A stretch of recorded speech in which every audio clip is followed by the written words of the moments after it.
தேங்காய் பால் சாதம் ஒரு டைம் இந்த மாதிரி செஞ்சு பாருங்கள். நல்லா க்ரீமியாக கமகமன்னு வாசனையோட சாப்பிட்றதுக்கு ரொம்பவே சூப்பராக இருக்கும். நல்லா பிரியாணி டேஸ்ட்டில். இதுக்கு நல்லா காரசாரமாக மட்டன் கிரேவி, சிக்கன் கிரேவி, எல்லா கிரேவி கூடயுமே சாப்பிட்டா ரொம்ப சூப்பராக இருக்கும். இது செய்கிறதுக்கு குக்கரில் ஒரு 4 டேபிள் ஸ்பூன் அளவுக்கு எண்ணெய் ஊற்றிட்டு பட்டை, லவங்கம், ஏலக்காய், பிரியாணி இலையெல்லாம் போட்டு தாளிச்சுக்கோங்க. நான் ஒரு 3 பெரிய வெங்காயம் கட் பண்ணி வச்சுருக்கேன். வெங்காயம் சேர்த்துட்டு கண்ணாடி பதம் வர வரையும் வதக்கிட்டு ஒரு 4-5 பச்சை மிளகா, ஒரு கைப்பிடி புதினா, கொத்தமல்லி சேர்த்துட்டு நல்லா வதக்கி விடுங்க. வெங்காயம் நிறம் மாறாமல் வதங்கணும். இப்போ ஒரு டேபிள் ஸ்பூன் அளவுக்கு இஞ்சி பூண்டு பேஸ்ட் சேர்த்துட்டு நல்லா வதக்கி விடுங்க. ஒரு தக்காளியை 4 பீஸாக கட் பண்ணி வச்சுருக்கேன், பெரிய பெரிய பீஸாக.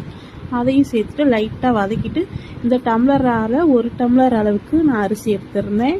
நான் சீரக சம்பா அரிசி எடுத்துருந்தேன். நீங்கள் நார்மலாக நம்ம வீட்டில் சாப்பாட்டுக்கு வைக்கிற அரிசி கூட எடுத்துக்கலாம். அதே கப்பால் நம்ம 2 கப் அளவுக்கு தேங்காய் பால் ஊற்றிக்கலாம். அரிசியை நல்லா கழுவி ஊற வச்சுக்கோங்க ஒரு அரை மணி நேரத்துக்கு முன்னாடி. இப்போ இதுக்கு தேவையான உப்பு சேர்த்து ஊற வச்சு அரிசியை சேர்த்துக்கலாம். சேர்த்துட்டு நல்லா கலந்து விடுங்க. இந்த டைமில் உப்பு எல்லாமே நல்லா செக் பண்ணிவிட்டு நம்ம குக்கர் மூடி போட்டு கரெக்டாக 2 விசில் விட்டு எடுத்தால் கமகமன்னு